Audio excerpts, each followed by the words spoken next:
mais.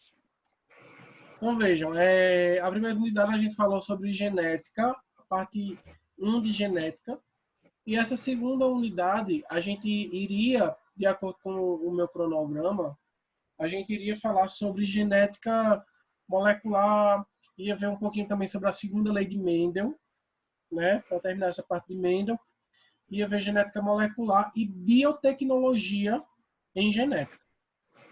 Só que esse conteúdo ele é bem mais complicado do que o primeiro. E aí foi o que eu fiz. Eu vou jogar esse conteúdo que é mais complicado para a quarta unidade, entendeu? Que provavelmente a gente já tem voltado, né, lá para novembro. E aí, essa segunda unidade a gente vai entrar com os outros conteúdos que são mais simples, que é a ecologia. Nessa segunda unidade a gente vai estudar ecologia. Na terceira unidade a gente estuda evolução e na quarta unidade a gente vê biotecnologia. Certo? E aí a gente termina... Para aí também. E aí a gente termina... Desculpa. Esse conteúdo. Tá certo? A quarta unidade não vai ser... Gente, todo mundo entrou no Google Sala. Não entrei não, vou entrar hoje. Certo. Vejam aí, baixem o aplicativo do Google. Quem tiver computador pode, não precisa baixar nada, porque já tem nas ferramentas do Google, certo? Então não precisa baixar nada. Já tem uma atividade lá para vocês de biologia. Eu coloquei lá um artigo científico para vocês fazerem um resumo dele, certo? Os artigos de vocês, a gente já vai começar a mexer neles daqui a alguns dias, né? Vamos primeiro se familiarizar com a plataforma online e tudo mais, certo? Mas por hora vocês já vão vendo como é a estrutura de um artigo científico e é justamente daquele jeito que eu mandei que eu vou querer o de vocês, tá? Para vocês fazerem a apresentação no final do ano. Vocês vão ver que ele é bem simples, não é difícil, tá? Principalmente vocês que vão fazer pesquisa. Eu sei que a questão da pesquisa de vocês, que vocês iriam fazer, ela ficou acometida por conta dessa questão do coronavírus, né? Mas não tem problema quando a gente voltar. A primeira coisa que a gente vai fazer é justamente a pesquisa. O questionário que vocês vão fazer, o método de avaliação e pesquisa que vocês vão fazer, seria bom vocês não deixarem para a última hora, seria bom vocês fazerem logo, porque assim que a gente voltar para o colégio, vocês já entram, na primeira semana vocês já vão fazer esse questionário com os alunos, entendeu? Para vocês poderem levantar os dados e a gente poder dar continuidade ao trabalho, porque a gente só pode dar continuidade depois que os dados forem levantados. Obrigado. Alguém quer falar? Depois eu vou pesquisar direitinho, eu mando no grupo. Tem algum site no Google que a gente entra lá e tudo mais, faz um formulário bem bonitinho, pode postar, ou senão pode mandar para qualquer uma rede social, Facebook, Insta, Pronto, é Twitter, uma WhatsApp. alternativa também muito boa, Kaique. Eu não sabia, não. Eu Mas também não sabia não, minha irmã me disse, depois eu vou pesquisar e eu mando pra galera. Pronto, é uma alternativa também. Você pode, se você quiser adiantando sua pesquisa, se algum dos meninos aí se interessarem por isso, então vejam aí com o Kaique que plataforma é essa e vocês podem ir fazendo. Não tem problema nenhum, tá certo? Uhum. Mas o TCC de vocês vão sair esse ano, sim. Então, gente, alguém quer falar mais alguma coisa? Eu. Não. Diga, Júlia. O senhor falou que o assunto que seria agora vai ficar para a quarta unidade. Sendo que Sim. O senhor falou que vai valer a nota. Eu não entendi. Tá cortando, Júlia. O TCC vai valer a nota da quarta unidade. O senhor falou que vai ser 10 pontos. Tá cortando ainda. Júlia. Escreve, Júlia, no Volta para bate-papo. todo mundo ver. Aí, falo.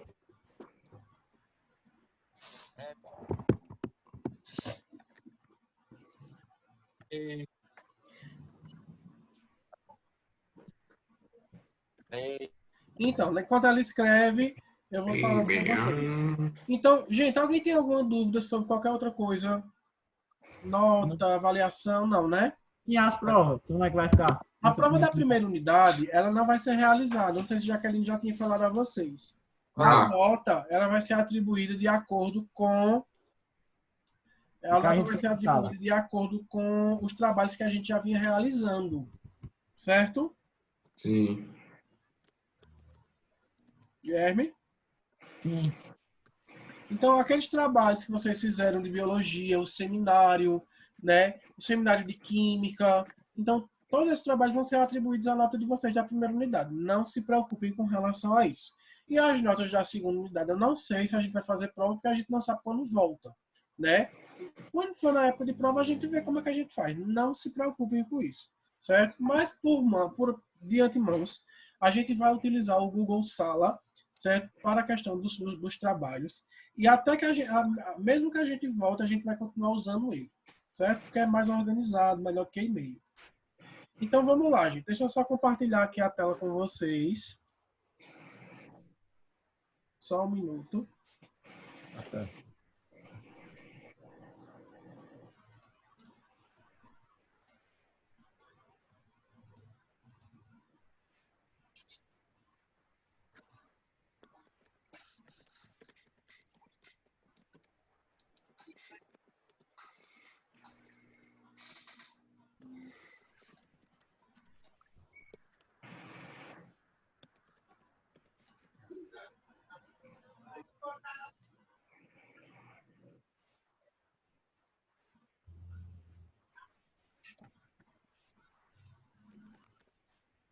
Tá todo mundo conseguindo ver o slide?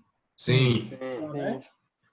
Então vejam, gente. A gente vai começar essa segunda unidade estudando um pouco de ecologia. Vocês viram isso lá no sexto ano. Acho que vocês nem lembram mais. Tá?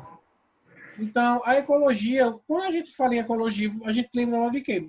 Animais, meio ambiente, na verdade, seres vivos, a população, o ecossistema, tudo isso está relacionado com a ecologia, né? Então, o que é ecologia em si? Então, a ecologia ela vai estudar, né, o estudo das relações entre os seres vivos e o ambiente onde eles vivem, né? As relações dos seres vivos entre si e com o meio ambiente. Então, por exemplo, cadeia alimentar, né? Um animal ser presa de outro, um animal ser predador de outro. Então, isso é uma interação que ocorre entre esses seres, certo? Que também é estudado pela ecologia, né? Então, a importância de um determinado ser vivo para o meio ambiente é estudado pela ecologia. Por exemplo, qual a importância de um fungo ou uma bactéria para o meio ambiente, né? Sabemos que são decompositores, então eles têm um papel ímpar na ecologia. Então, tudo isso a gente sai estudando para a gente ver como o planeta em si ele funciona. A gente não só estuda os animais, a gente estuda os animais, as plantas, né, os fungos, a gente estuda os seres vivos, mas a gente também estuda os componentes físicos do planeta. Deu para entender? Sim. Pronto. Então, a importância da ecologia aqui, ele fala que a racionalização dos desmatamentos e da exploração dos recursos naturais é um ponto-chave importante para a gente estudar ecologia, tá? Tendo em vista que as florestas, hoje em dia, elas vêm sendo muito devastadas, não só as florestas, né? Como outras áreas que podem ser pequenos ecossistemas, eles vêm sendo devastados, né? A exploração desses recursos naturais, devido à grande globalização, faz com que esses recursos eles comecem a ficar escassos, né? Então, madeira, por exemplo.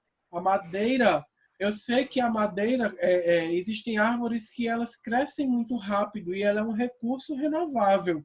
Mas existem árvores como o pau-brasil que demoram muito, entendeu? A ser cultivado. E aí esse tipo de madeira não é uma madeira legal para recurso, certo? Mas a gente sabe que existe pessoas que passam por cima da lei, né?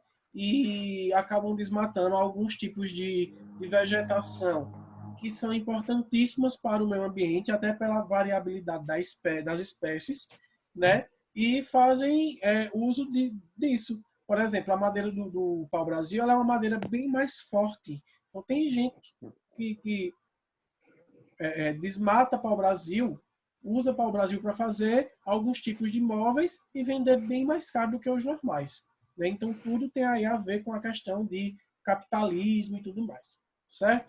Outro ponto muito importante de ser estudado na ecologia é o controle da poluição urbana, né? A poluição das cidades, não só das cidades, como do meio ambiente em geral. Controle do crescimento populacional também é outro fator muito estudado em ecologia. Apareceu alguma coisa aí para você, não foi? Não, Tá no slide ainda? tá. Sim. Tá bom. Entenderam? Então, vocês vão ver, gente, que a ecologia, a gente estuda ela em biologia, mas ela está muito ligada com a geografia, certo?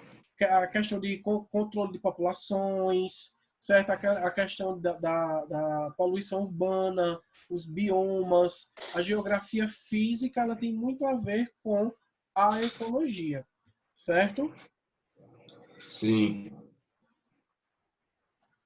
Então, ó, o termo ecologia, ele significa casa, o estudo da casa ou o estudo do ambiente que é a nossa casa. Eco significa casa, biologia significa estudo, certo? Só que, como eu falei a vocês, a ecologia ela não só vai estudar a casa, o ambiente, mas também as interações dos seres vivos nesse ambiente. E antes de estudar a ecologia em si, eu tenho que entender a organização dos seres vivos, tá? Não vou estender muito não, porque vocês já sabem como é isso aqui. Então, um conjunto de átomos forma moléculas, um conjunto de moléculas podem formar células, um conjunto de células formam tecidos, um conjunto de tecidos formam órgãos e um conjunto de órgãos formam sistemas e um conjunto de sistemas formam um organismo. Porém, esse tipo de organização aqui, ele não tem muito a ver com a ecologia em si. Ele tem mais a ver com a organização biológica dos seres vivos, certo? Quando a gente parte para a ecologia, a gente vai de população à biosfera, certo? Então, o que seria uma população? É um conjunto de organismos de mesma espécie em um determinado ambiente, certo? Para eu ter uma população, eu preciso ter a mesma espécie. Por exemplo, uma população de sapos, uma população de cobras, tá? Uma população de mosquitos. Então, aí eu tenho 3 populações diferentes, certo? Porque eu tenho espécies diferentes. Agora, quando eu falo de comunidade ou biocinese, mas vai aparecer mais como comunidade, eu posso me referir como o conjunto de indivíduos de diferentes espécies em um determinado ambiente ou um conjunto de populações. Alguma dúvida? Não. Dúvida, gente? Não. Não, né? Então vamos lá. O ecossistema. O que seria o ecossistema? O ecossistema, gente, é justamente a junção de 2 fatores muito importantes, que são os fatores bióticos e os fatores abióticos. Os fatores bióticos de um ecossistema são os fatores vivos, né? São todos os seres vivos, a vegetação, os animais, os insetos, fungos, bactérias. Então, tudo que é vivo são fatores bióticos de um ecossistema. Já os fatores abióticos, eles são fatores não vivos, porém, eles são indispensáveis para a manutenção de vida na Terra. Alguém pode me dizer que tipo de fatores são esses? Clima. Hã? Deixa eu ver o tema. Clima. O clima, a água, os Água. ventos, a radiação solar, a temperatura, nutrientes, o pH, a salinidade do solo, das águas, o solo. Então, tudo isso são fatores que propiciam a vida, porém eles não têm vida, tá? Então, a gente chama eles de fatores abióticos. Então, vejam, um ecossistema, ele vai ser a união desses dois. Ele vai ser a interação entre os fatores bióticos e abióticos. Deu para entender? Sim. Sim. Então vamos lá. E o que é biosfera? Biosfera nada mais é do que o conjunto de todos os ecossistemas terrestres. Certo? Alguma dúvida? Não. Não. Não, né? Não. Vamos ver outros conceitos agora em ecologia. Então, o conceito de habitat. O habitat é o local onde se encontra naturalmente determinada espécie. É o local de moradia do ser vivo. É onde o ser vivo vive, certo? Exemplo, o habitat do leão é a savana. O habitat do tubarão é o oceano. O habitat da minhoca é o solo, certo? O habitat é o local onde o ser vivo vive, certo? E nicho ecológico é o papel desempenhado por uma espécie no seu ecossistema, tá? É justamente o papel que aquele ser vivo tem no local onde ele vive. Trata-se de tipo e modo de alimentação, tipo de abrigo, de reprodução, bem como a influência que ele tem no seu ambiente, certo? Veja um exemplo. A formiga, ela mora no formigueiro, embaixo do solo, embaixo da terra, né, no solo. E a formiga, ela sai à noite em busca de alimentos, certo? Se eu perguntar a vocês qual é o habitat da formiga, o solo, certo? O formigueiro, né, que fica na terra. Mas e o nicho ecológico da formiga? O nicho ecológico é que ela é de hábito noturno, certo? E ela busca alimento de noite. E ela se alimenta de fungos, certo? É esse tipo de coisa que é o nicho ecológico. Deu para compreender? Sim. Sim? Sim. Sim. Sim. Quando dois seres vivos apresentam o mesmo nicho ecológico, obrigatoriamente estão no mesmo habitat e competem entre si. Aí é quando a gente tem uma competição. Por exemplo, na savana eu tenho várias corvas, sei lá como é o nome, covas de leões. Coletivo de leões, eu não lembro. Então, veja, na savana eu tenho vários leões, certo? E aí, eles vivem lá. Só que eles têm o mesmo nicho ecológico, eles se alimentam da mesma coisa. Então, ali vai acontecer uma competição por alimento e até por território e até por fêmea desses leões, certo? Vocês sabem que o leão, né, só existe um macho no bando e eles podem competir até pelo bando, certo? Então, lembrem sempre disso. Quando dois seres vivos apresentam o mesmo nicho ecológico, vai acontecer uma competição obrigatoriamente, certo?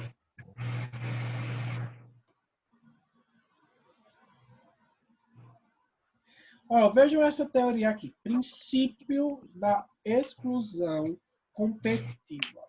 O princípio de Gause diz respeito ao processo de competição interespecífica que acontece quando duas espécies diferentes habitam o mesmo ambiente e têm nichos muito semelhantes.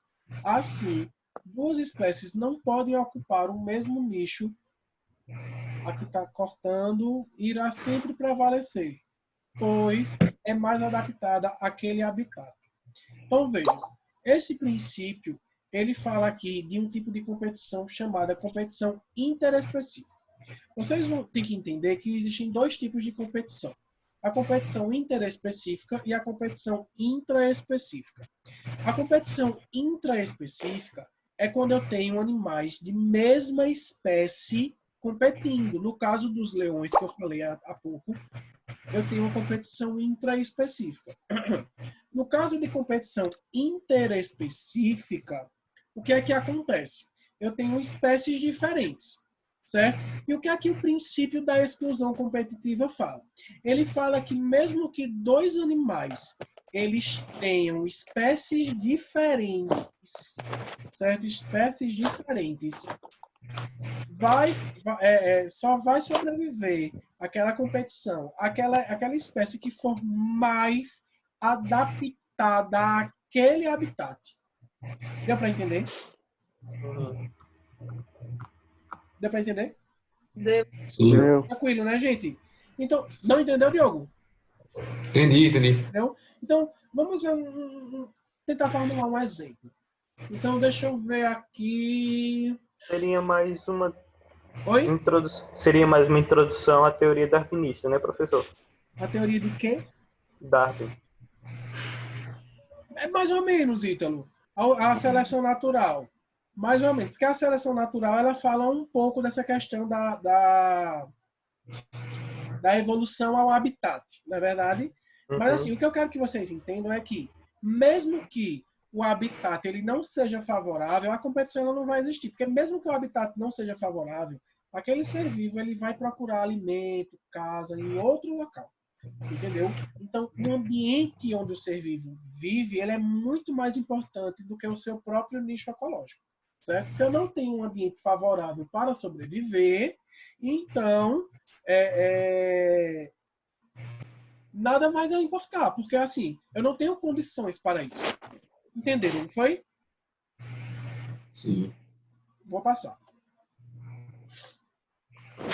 Gente, quando a gente vai falar um pouquinho de cadeias alimentares, existe uma certa definição. Veja, a cadeia alimentar, ela vai ser uma sequência lógica, né? Na qual os seres vivos, eles nutrem-se dos que antecedem antes de serem comidos pelo que o sucedem. Como assim?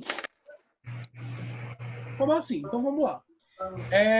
Uma planta, ela é o produtor de alimento, certo? Então, uma galinha. Não, galinha não. Deixa eu ver. Uma lagarta, por exemplo. Uma lagarta, ela come a planta. A planta é quem produz o alimento, né? Qual é o nutriente principal energético que a planta produz? Glicose. Glicose, certo? Então, a glicose é o que vai dar energia para todos os seres vivos. Então, uma lagarta, ela come a planta. Então, automaticamente, ela está consumindo aquela glicose. Agora, veja, se uma galinha comer a lagarta, ela tá consumindo a glicose? Tá. Em Tá. parte. Indiretamente, não é diretamente da planta, mas está. Por quê? Porque a lagarta consumiu também. Então, veja, a questão da cadeia alimentar, o ser vivo ele vai se nutrir daqueles seres que antecedem antes de serem comidos pelos os que sucedem, antes do predador, certo? Então, quando eu vejo isso, eu vejo um fluxo de energia, certo? Então, a energia ela é repassada de ser vivo para ser vivo, de presa para predador, certo? Porém, a energia ela vem sempre do produtor, certo? Então, nesse caso, eu tenho um fluxo de energia unidirecional, certo? Ele não é em forma de ciclo. Vejam, o produtor, ele produz uma quantidade de energia, certo? Então, uma lagarta, por exemplo, ela come uma folhinha ali, para ela tá ótimo, mas a galinha, ela precisa comer muitas lagartas, até pelo seu porte, para poder ter a energia necessária. Deu para entender? Então, veja, a energia ela vai diminuindo conforme vai passando de ser vivo para ser vivo, certo? E o ser final, ele vai precisar se alimentar mais em maiores quantidades. Deu para entender? Sim. Então, vejam.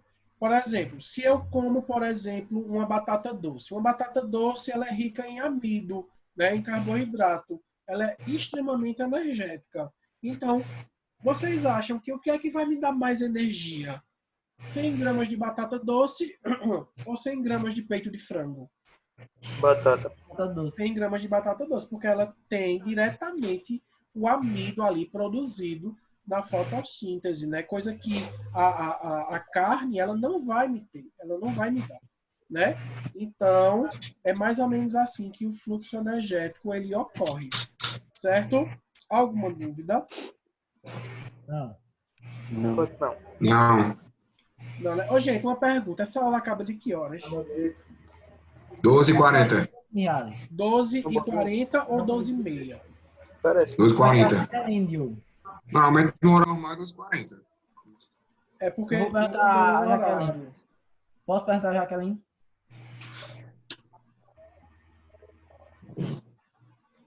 Deixa eu ver aqui, peraí, só um minuto.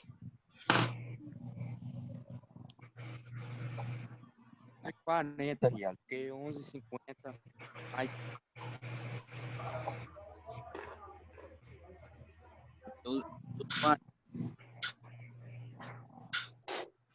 Terceiro ano. São 45 minutos. Então é 12h40 mesmo. Que hora é agora? 12h25.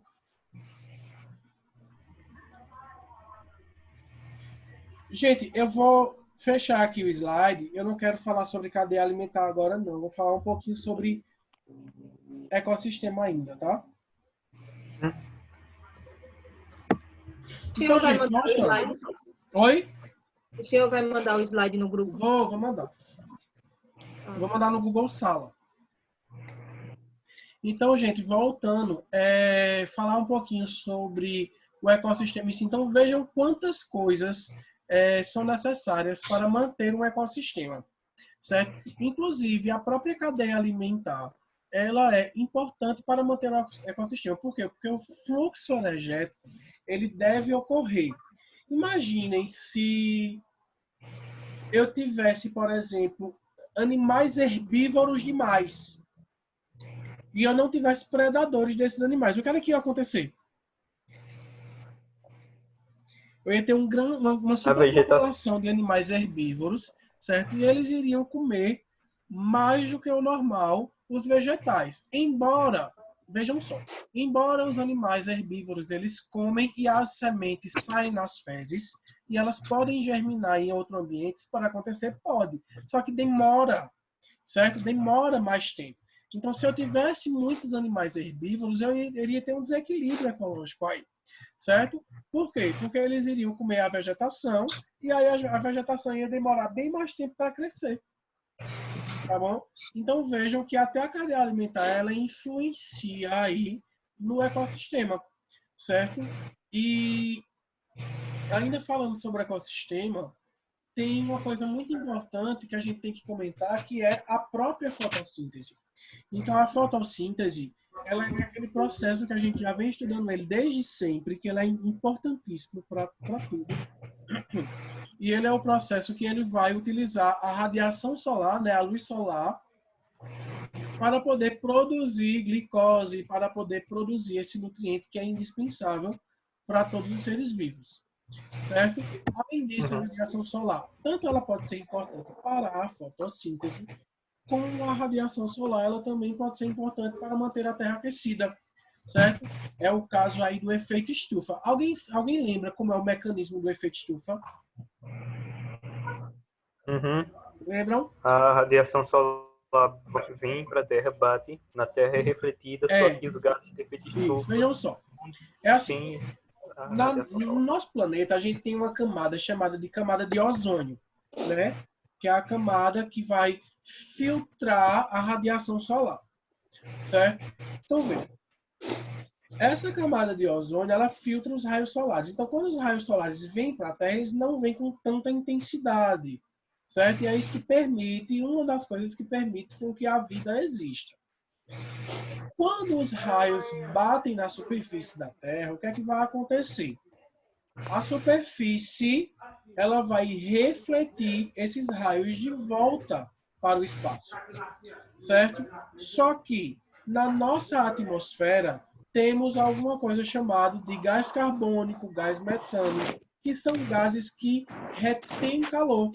Então, quando os raios solares batem na superfície da Terra que voltam, uma pequena parte desses raios solares ficam e são convertidos em energia térmica. Esse fenômeno ele é chamado de infravermelho, certo? Quando essa energia térmica ela é convertida, então esses gases eles retêm esse calor e é esse calor que deixa a Terra aquecida.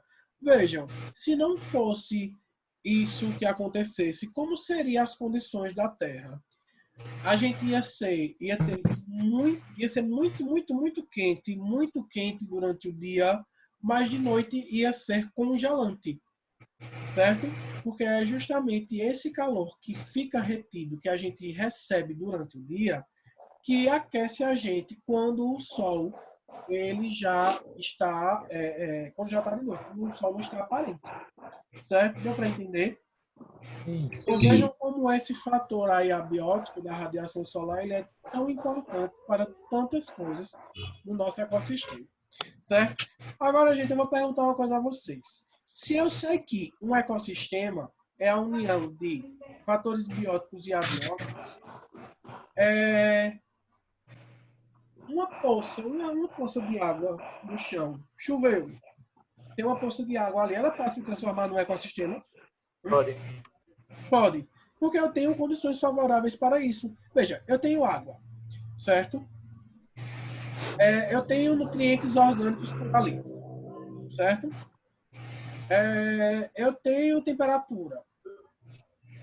Se tiver uma semente que seja naquela região onde tem aquela poça, aquela semente vai germinar e já vai gerar uma planta, uma coisa ou outra, entendeu?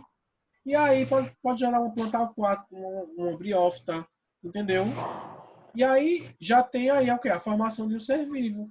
Então, se eu tenho fatores bióticos e fatores abióticos, eu tenho um ecossistema. Então, até uma simples poça de água num cantinho, ela pode se transformar em um mini ecossistema.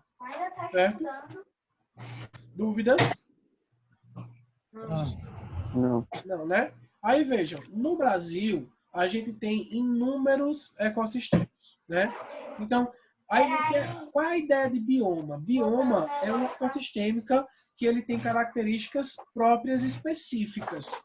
Por exemplo, a Caatinga. A Caatinga ela é um bioma do Nordeste, né? É um ecossistema? É. Mas qual é a especificidade desse ecossistema? É justamente as plantas com adaptação a climas secos, né? As plantas que elas perdem as folhas, mas elas não morrem. Por quê? Elas perdem as folhas por quê, professor? Elas perdem as folhas para poder economizar água, certo? Quanto mais folhas, mais água ela perde. Então, na época, por exemplo, de grande seca, é muito comum a gente ver galhos de árvores secos, sem folha alguma. E você se pergunta como é que ela sobrevive? É justamente isso, porque ela economiza água, certo? E aquelas células do galho que estão por ali, quando tiver num ambiente mais propício, vai germinar uma folha, vai brotar folhas de novo. Tá? Então, essa é uma grande característica da caatinga, assim como outra, por exemplo, os cactos, por exemplo, daqui, mandacaru, o próprio mandacaru ele é o próprio caule, né? A folha são os espinhos, como vimos o ano passado, né? Que evitam a perca de água, né? Por quê? Porque o clima dessa região é bem mais árido, diferentemente, por exemplo, da floresta temperada, que é aquelas florestas que tem ali pela China, né? Pelo Japão, onde as estações do ano elas são bem definidas, certo? Então, os biomas, né, esses ecossistemas, eles vão se diferenciar de acordo com as condições climáticas e as condições da fauna e da flora, né? Porque até os animais de um determinado ecossistema, eles vão diferenciar. Por exemplo, os animais que estão presentes no Amazonas são diferentes dos animais que estão presentes no Pantanal. São diferentes dos animais que estão presentes na Caatinga, na Mata Atlântica, certo? Então, cada bioma, cada ecossistema aí, ele vai ser essa diferenciação. Alguma dúvida, alguma pergunta, ou alguém quer acrescentar alguma coisa? Ítalo, pode falar, viu? Queria falar que, quando o senhor estava falando sobre a pirâmide alimentar, eu queria falar que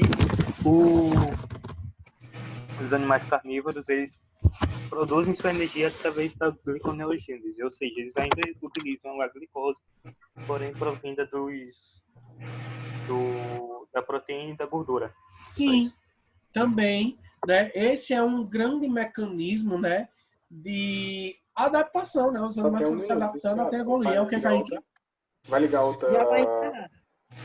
Já vai encerrar, só já tem vai um minuto. encerrar. Vai Certo? fazer Então, outro ou não?